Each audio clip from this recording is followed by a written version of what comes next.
अस्सलाम वालेकुम students, welcome back. आज का हमारा टॉपिक है एनर्जी एंड इट्स टाइप। बड़ा इंपॉर्टेंट टॉपिक है। इससे पहले हमने वर्क के बारे में डिस्कस किया था। मैं थोड़ा सा आपको इंट्रोडक्शन देता जाऊँ कि वर्क होता क्या है, बिकॉज वर्क और एनर्जी जो है वो आपस में काफ़ी हद तक रेलिवेंट है। एंड विदाउट वर्क, अगर हमें वर्क के बारे में कंसेप्ट क्लियर नहीं है, दैन हम एनर्जी को ईजीली अंडरस्टैंड नहीं कर सकते। सो वर्क होता क्या है, चलिए एक एग्जाम्पल के साथ इसको स्टार्ट करते हैं। आप सुबह सुबह उठते हैं, उठ के स्कूल जाएँ या अपनी डेली लाइफ के जितने भी काम करें, और आफ्टर डैट आप अकेडमी, ट्यूशन्स, ये वो सारी स्टडी आप कर रहे हैं, और आप शाम को थक के आगे कहते हैं कि भाई आज मैंने बहुत काम किया, मैंने बड़ा वर्क किया। बट साइंस कहती है, फिजिक्स कहती है you don't done any work, आपने कोई काम नहीं किया। आप कहेंगे वाई, क्या रीज़न है कि हमने कोई काम नहीं किया? तो आप तो टोटली उसके बारे में शॉक्ड होंगे कि हमने इतनी मेहनत की, इतना काम किया, बट अकॉर्डिंग टू फिजिक्स आपने कुछ नहीं किया। तो समझने की कोशिश करते हैं कि वर्क होता क्या है। बेसिकली वर्क उस टाइम होगा, work is done when a force acting on a body. आप जब भी किसी बॉडी के ऊपर फोर्स अप्लाई करेंगे देन वर्क होगा, but is only one condition. अब फॉर एग्जांपल आप दीवार के ऊपर फोर्स लगाते रहे, बट दीवार पे तो कोई असर नहीं पड़ रहा है, ज़ाहिरी तौर पे दीवार मूव नहीं कर रही। बट आप उसके ऑन दी अदर हैंड आप चेयर के ऊपर फोर्स लगाएं, देन वो चेयर मूव करेगी। अच्छा, अब इसमें वर्क में कंडीशन क्या है?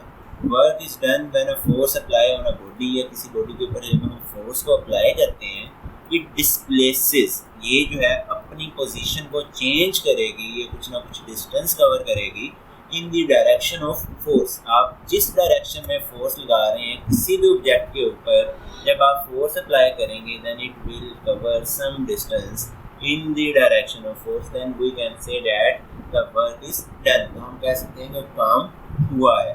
तो होपफुली अब आपको क्लियर हो चुका होगा कि मैंने ऐसे स्टार्ट में क्यों बोला कि आपने कोई काम नहीं किया।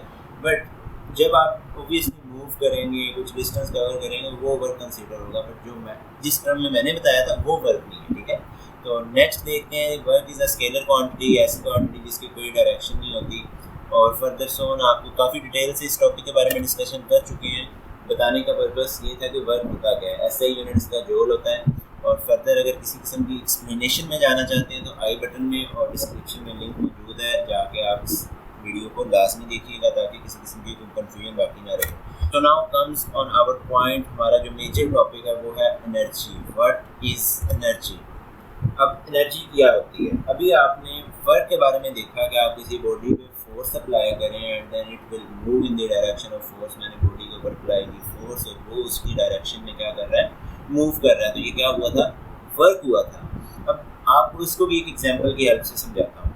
आप सुबह सुबह उठें, यंग जनरेशन की स्पेशली बात करें तो मोस्टली यकीनन करते हैं, कमेंट में लाजमी बताइएगा ऐसा करते हैं कि नहीं।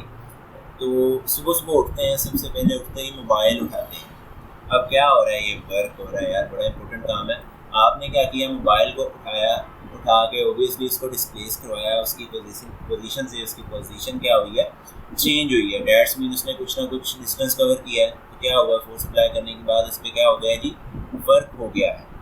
अब आपके अंदर कुछ ना कुछ ताकत थी, कुछ ना कुछ एबिलिटी थी, तो आपने उस मोबाइल के ऊपर वर्क किया है। डैट्स मीन आपने उस मोबाइल को मूव करवाया। तो कहने का मकसद ये है कि जब भी किसी बॉडी के अंदर एनर्जी उसी कंडीशन में होगी, किसी भी बॉडी में एनर्जी उस टाइम होगी जब वो कैपेबल हो टू डू वर्क, या फिर दूसरी सिंपल वर्डिंग में एक और डेफिनेशन देख लें, the ability of a body to do work. किसी भी बॉडी के अंदर काम करने की एबिलिटी को हम क्या कहते हैं, एनर्जी कहते हैं। जिस तरह मोबाइल की एग्जांपल दी है, फर्दर हम अपनी डेली लाइफ के अंदर बहुत सारे इस तरह के काम करते हैं। सो इसकी एक एग्जांपल बुक्स में, जो आपकी बुक में वो गिवन है, और फिर आपको एक एग्जांपल अपनी तरफ से कुछ दूंगा।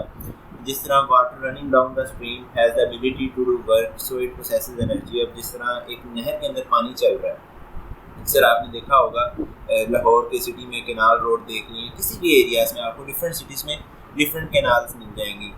तो आप नहर के अंदर पानी बहता हुआ देखेंगे। अब वो पानी मूव कर रहा है, अब मूव कर रहा है तो ऑब्वियसली कुछ ना कुछ तो उसके बिहाइंड द सीन रीज़न है, तो वो मूव कर रहा है। खुद ब खुद तो कोई चीज़ मूव नहीं करती, कुछ ना कुछ तो उसको मूव करवा रहा है।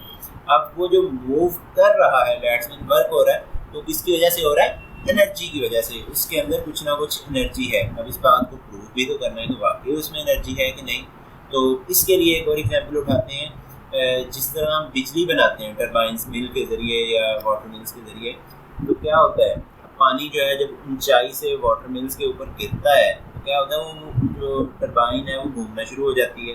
जब वो टरबाइन घूमेगी, मूव करेगी, देन उसके बाद उससे एनर्जी जनरेट होगी, इलेक्ट्रिकल एनर्जी जनरेट हो जाएगी। तो ये सारा प्रोसेस क्या है, इस बात को प्रूव कर रहा है कि वाटर जब मूव करता है नदी के अंदर तो क्या है उसमें एनर्जी होती है। अब इसी तरह डिफरेंट एग्जांपल आप अपनी डेली लाइफ के अंदर ले सकते हैं। आप पैदल चल रहे हैं, अब आपके अंदर चलने की एबिलिटी तो उसी टाइम आएगी ना जब आपके अंदर एनर्जी होगी। शॉपिंग करने चाहें भाई, आप चलते रहें, बड़ा हार्ड वर्क किया, काफ़ी देर चलते रहे, 5-7 किलोमीटर सफ़र कर लिया फॉर एग्जांपल, तो उसके बाद आपका वो एनर्जी लेवल डाउन हो जाएगा। कहते हैं ना कि मैं यार थक गया हूँ, बस हो गई है। तो क्या होता है बेसिकली आपके अंदर जो एनर्जी होती है, जो काम करने की एबिलिटी होती है, ये काम ही था ना अकॉर्डिंग टू फिजिक्स, ये काम था कि आप चल रहे हैं, डिस्टेंस कवर कर रहे हैं। अब ये चलना क्या था, काम था। अब एबिलिटी टू डू वर्क जो है वो आपकी क्या हो रही है, डिक्रीज हो रही है। वो एबिलिटी जब डिक्रीज हो जाएगी क्या होगा, एनर्जी डाउन होती जाएगी। सो होपफुली यहाँ तक आपको एनर्जी का टॉपिक तो क्लियर हो चुका होगा। अब यहाँ से एक और रिजल्ट मिलता है, और वो रिजल्ट क्या है, energy can be transform from one form to into another form. मतलब ये कि एनर्जी जो होती है ना बेसिकली एक फॉर्म से दूसरी फॉर्म में चेंज होती है। किस तरह से, मिसाल के तौर पे जिस तरह अभी ऊपर वाली ये जो एग्जांपल हमने डिस्कस किया, इसमें क्या हो रहा था कि एनर्जी पहले मूव कर रही है, तो ऑब्वियसली ये काइनेटिक एनर्जी है। जब भी कोई ऑब्जेक्ट मूव करता है, अभी हम नेक्स्ट टॉपिक में जाकर मैकेनिकल एनर्जी को जब डिस्कस करेंगे नेक्स्ट वीडियो में, तो उसमें आपको ईजिली क्लियर हो जाएगा। बट सिंपल एग्जांपल आपने पिछली प्रीवियस क्लासेस में पढ़ा है काइनेटिक एनर्जी के बारे में। किसी की बॉडी की मोशन की वजह से जो एनर्जी होती है काइनेटिक एनर्जी, अभी जब मूव कर रहा था पानी तो ये क्या था, काइनेटिक एनर्जी की एग्जांपल थी। एंड देन ये इलेक्ट्रिकल एनर्जी में चेंज हुई, तो क्या हुआ, एनर्जी एक फॉर्म से दूसरी फॉर्म में चेंज हुई है। इसी तरह से बहुत सारी एग्जांपल्स हैं, अभी आपको एक्सप्लेन करता हूँ फॉर्म्स ऑफ एनर्जी की हेल्प से।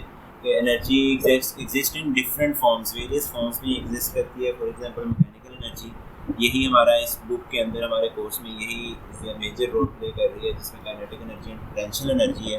काइनेटिक क्या होती है, मोशन की वजह से, और पोटेंशियल होती है पोजीशन की वजह से। फर्दर मोर हीट एनर्जी, आप चूल्हा जलाते हैं गैस में से, मतलब वो एक एनर्जी से दूसरी एनर्जी, जब चूल्हा जल रहा होता है तो हीट एनर्जी में कन्वर्ट हो रही होती है। या इलेक्ट्रिक बल्ब ही ले लें अगर, तो जब बल्ब चल रहा होता है क्या होता है, बल्ब रोशनी में भी चेंज हो रहा है, इलेक्ट्रिकल से क्या हो रही है, लाइट में भी चेंज हो रही है, और ये साथ ही लाइट एनर्जी और हीट में भी। ऑब्वियसली आप देखें ना, बल्ब को अगर हाथ लगा के देखेंगे तो काफ़ी ज़्यादा हीटअप हुआ होता है, गर्म हुआ होता है, बिकॉज ऑफ रेजिस्टेंस हीट में भी चेंज हो रही होती है। इस तरह बहुत सारी आपकी डेली लाइफ में एग्जाम्पल्स मिल जाएंगी।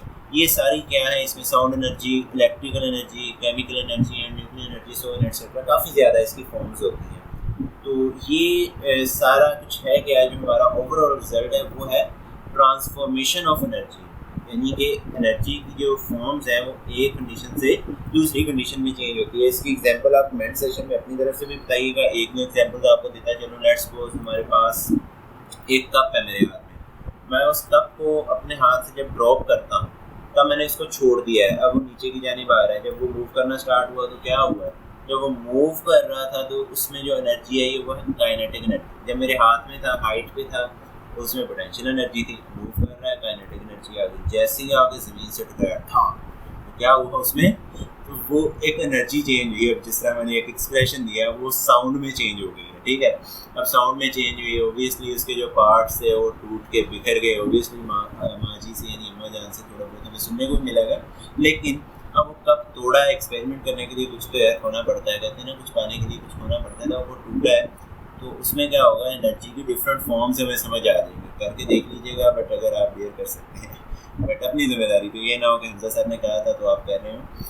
तो क्या हुआ, एनर्जी जो है एक फॉर्म से दूसरी फॉर्म में चेंज होती नज़र आ रही होगी। तो इस तरह से आपको अपनी डेली लाइफ में काफ़ी एग्जांपल्स मिल जाएंगे। कमेंट सेशन में अपनी कुछ एग्जांपल्स अपने माइंड में जो आपको माइंड में आ रही हो वो लाजमी दीजिएगा।